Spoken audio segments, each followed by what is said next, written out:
Em poucos dias, tantos atos de antissemitismo, suásticas pinchadas sobre o retrato de um ícone nacional e sobrevivente do Holocausto, Simone Veil.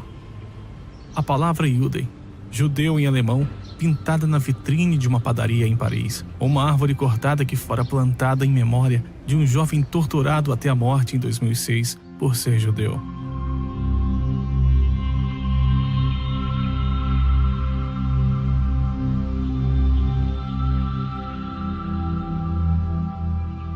Atos de ódio que relembram a muitos das horas escuras da França sobre a ocupação nazista e provocou fortes condenações do governo.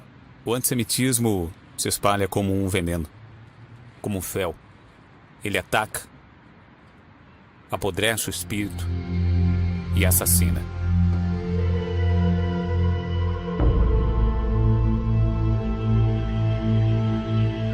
Os letreiros de um restaurante judeu esmagados. Uma cabeça de porco marcada com uma estrela de Davi jogada junto à porta. Suásticas e estrelas de Davi pichadas no muro. Isso foi o resultado de um ataque antissemita na cidade de Chemnitz, na Alemanha Oriental, em agosto de 2018. Foi apenas um dos 600 crimes antissemitas praticados na Alemanha no último ano. Isso é um aumento de 10% comparado com 2017. Particularmente preocupante, o número de incidentes violentos como este em Berlim aumentou em 2/3.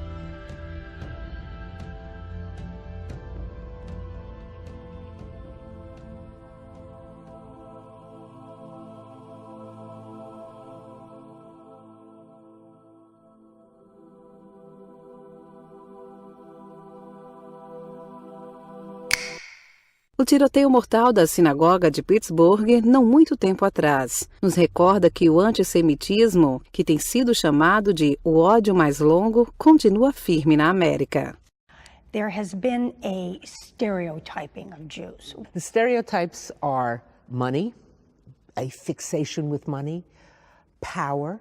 They have smarts in a malicious kind of way, conniving. This goes beyond Jews. It starts with Jews, but it doesn't end with Jews. These are people who hate difference. It's bigger than one group. Jews will not replace us! Jews will not replace us! Jews will not replace us! A palavra alemã para judeus, Juden, foi pichada nessa padaria perto do antigo quarteirão judaico. Foi descoberto no fim de semana. Muitos ligaram com as inscrições que atingiam os comerciantes judeus na Alemanha em 1930. Os protestos dos coletes amarelos na França deixaram o país profundamente dividido. E agora acusações de que o movimento foi tomado por facções antissemitas está causando indignação política. Uma recente onda de pichações e vandalismos direcionados à comunidade judaica está levantando a preocupação de um problema muito maior num país lidando com a mais longa revolta já vista. Ato 13, Juden, em Paris. Ato 12, insultos diante de uma sinagoga em Estrasburgo. Ato 9, o antissemita Hirvensen num colete amarelo. O mesmo acontece por toda parte e é uma tragédia. Não é a primeira vez que os coletes amarelos são acusados de antissemitismo. Durante a sexta semana de protestos, conhecida como Ato 6, uma série de incidentes antissemitas foram comunicados, incluindo um grupo de protestantes cantando uma canção popular de um comediante antissemita. Outro grupo foi acusado de insultar um sobrevivente de Auschwitz no metrô. Mas o que os próprios coletes amarelos têm a dizer sobre isso? Os coletes amarelos não são racistas, eles são pacíficos. Eles acreditam na República. Eles são pacíficos, tolerantes e querem viver melhor em seu país.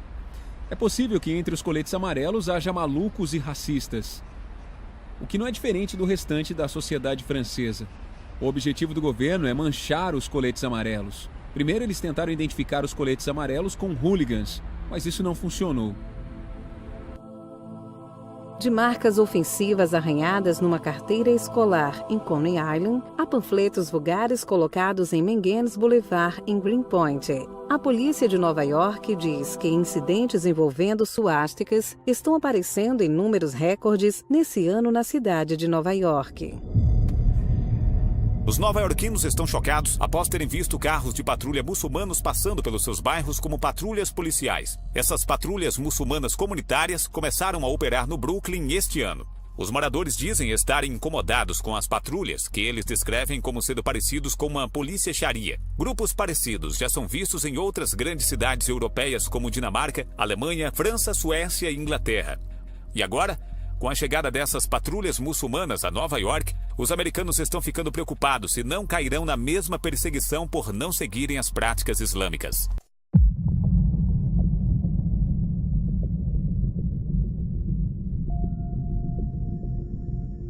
Uma marcha com jovens vestidos de negro que carregavam tochas. Mais de 2.000 militantes de grupos nacionalistas de extrema-direita marcharam pelas ruas da capital búlgara. Quiseram prestar homenagem ao general búlgaro Lukov, um simpatizante nazi.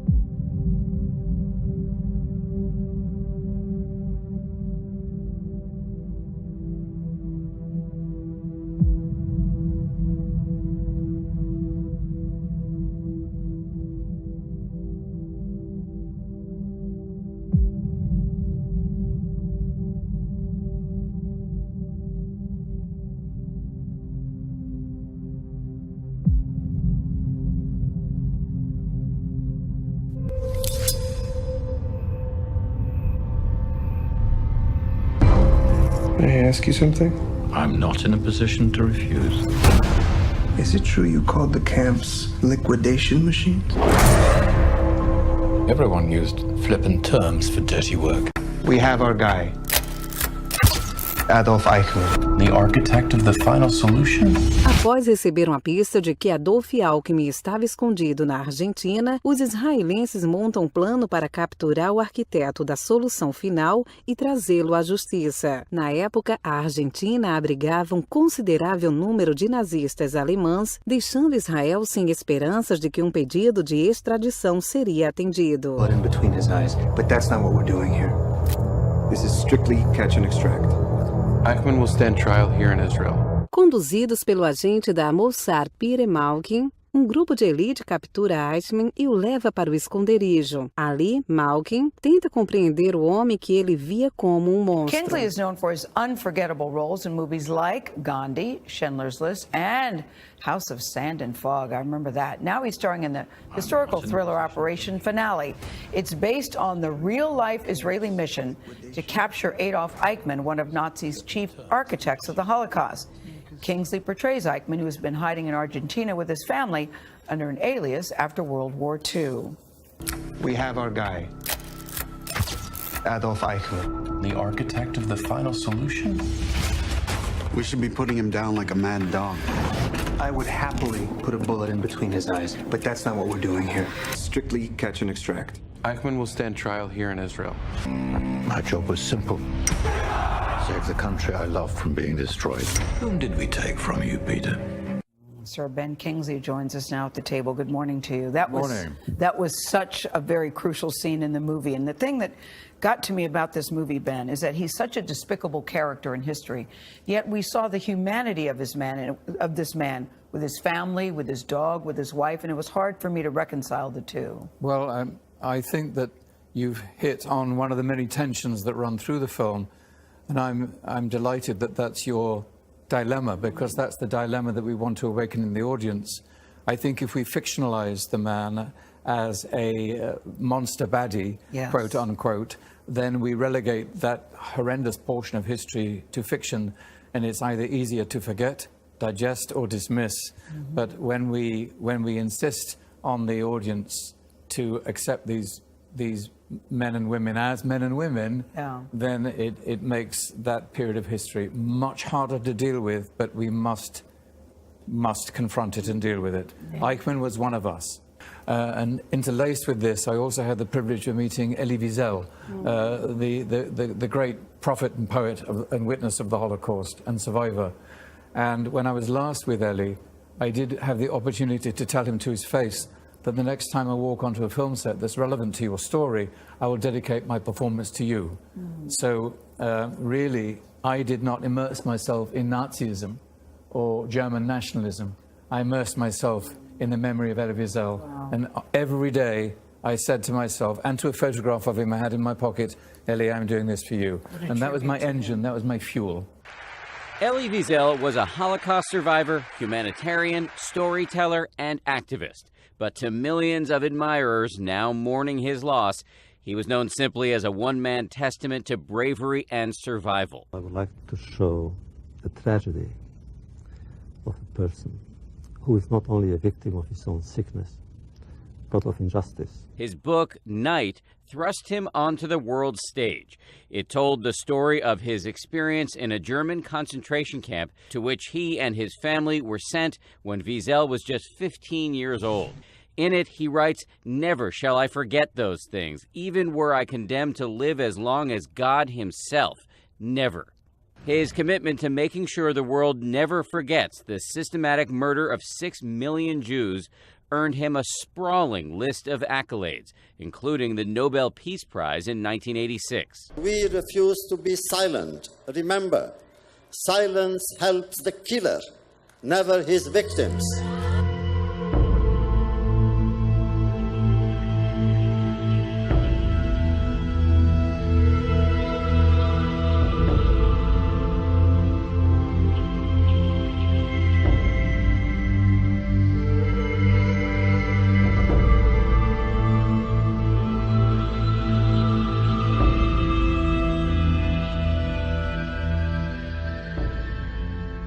Those two things with what you said earlier, which is that Eichmann is one of us. Why is that so important to keeping the memory of the Holocaust survivors alive? And because I think if we dismiss them in a sort of capsule, an aberration of history, saying, well, they weren't really human, so they don't count, then we're really letting history off the hook, and we're in grave danger of allowing it to happen again.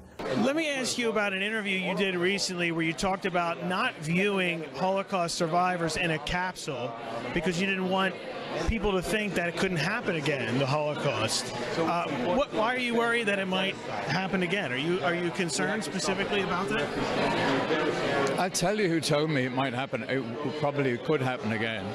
That's Simon Wiesenthal and Elie Wiesel have both said that openly and publicly. So it is not for me to voice that concern. What do I know? I'm just an actor. But they are the voice of the Holocaust. And if those men are saying that, then we better sit up and listen. And I'm not saying it's going to come from Europe. I'm not saying it's going to come from any part of the world that we think it's going to come from. It's not. It's going to come from a very surprising place. Sir Ben Kingsley tells VOA that his depiction of a vulnerable and human Adolf Eichmann is a warning that the most heinous crimes in history are committed not by mythical monsters, but by everyday people.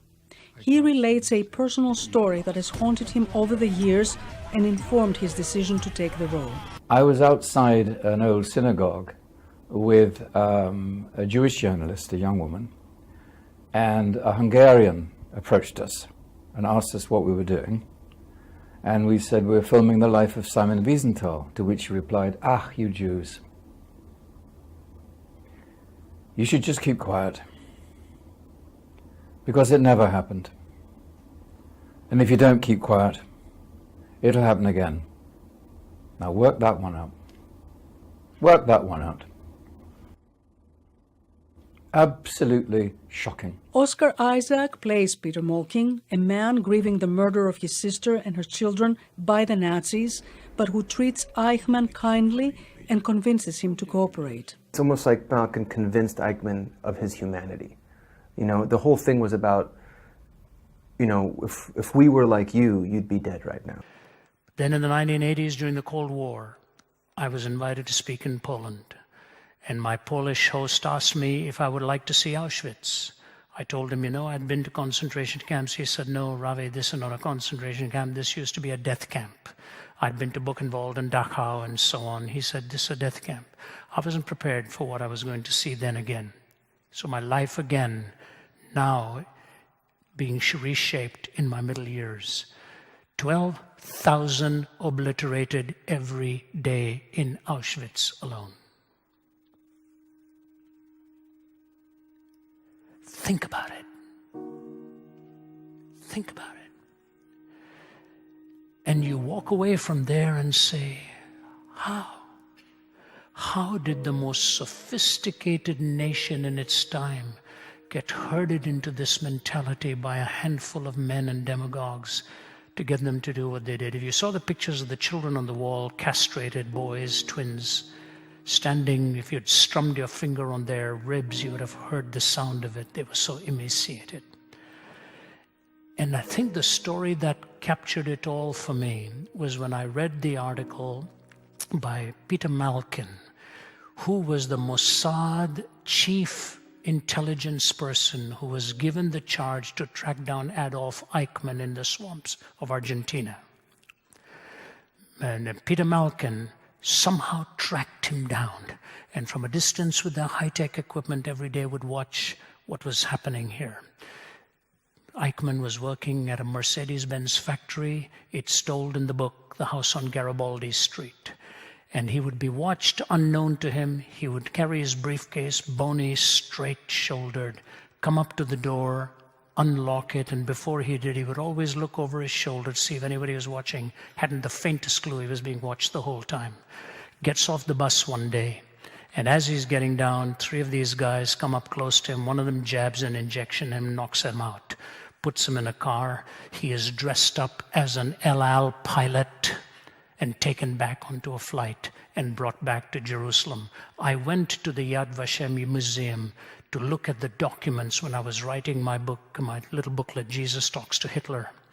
And you see page after page after page of interrogation of Eichmann. Thousands of pages. Here's what happened. Peter Malkin was given the responsibility to bring him back, not to interrogate him. As he's about to disembark from the train and turn Eichmann over to the authorities, he couldn't resist one question. He went into the compartment where Eichmann had been, his mark on his arm and all of that, SS. And he said, Mr. Eichmann, I just have one question for you. Please help me with this. Every night I watched you come home. You opened your door and a little boy would jump into your arms and you would embrace him. Who's that? He said, it's my son. He said, how old is he? Eichmann gave the age. He said, you know, Mr. Eichmann, I had a cousin, I had a nephew, exactly the same age as your boy. You killed him. Why? And Eichmann is reclining, Malkin is sitting on a chair, asking the question.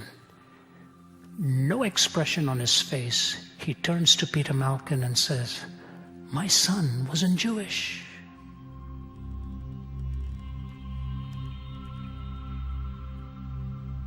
And with that statement, Malkin left those confines and went away and sobbed uncontrollably, unable to explain why his race was so hated by somebody. But having failed to exalt himself, his work now is one driven by envy and vengeance against God and against anybody that God cares about. That when God says he loves his people, and when God says he loves the Jews, he loves Israel, the hatred of the devil is directed towards those people in particular. Ich schwöre nicht auf die Bibel, ich schwöre bei Gott. I do not swear by the Bible, I swear by the Almighty God. During the 5-month trial, Adolf Eichmann would never admit his guilt. Ich kam in Kontakt. But I had to obey orders, I had to do it. But for the first time, survivors of the death camps had the chance to testify about the horrors they had endured. We walked from early morning till late in the night. There were many who on the very first day fell and never got up. What happened to those? They remained on the roadside. They were either shot or beaten until they died. If Eichmann thought he would just serve a few years in an Israeli prison before heading back to Argentina, then he gravely miscalculated. Eichmann is found guilty of crimes against the Jewish people, crimes against humanity, and war crimes. Adolf Eichmann would be convicted and hanged. Right after the war, the Allies prosecuted 22 Nazis in Nuremberg, Germany. But that was the winners trying the losers. Adolf Eichmann's trial in Israel was something else entirely. The victims themselves seeking justice, even when the world would have understood vengeance.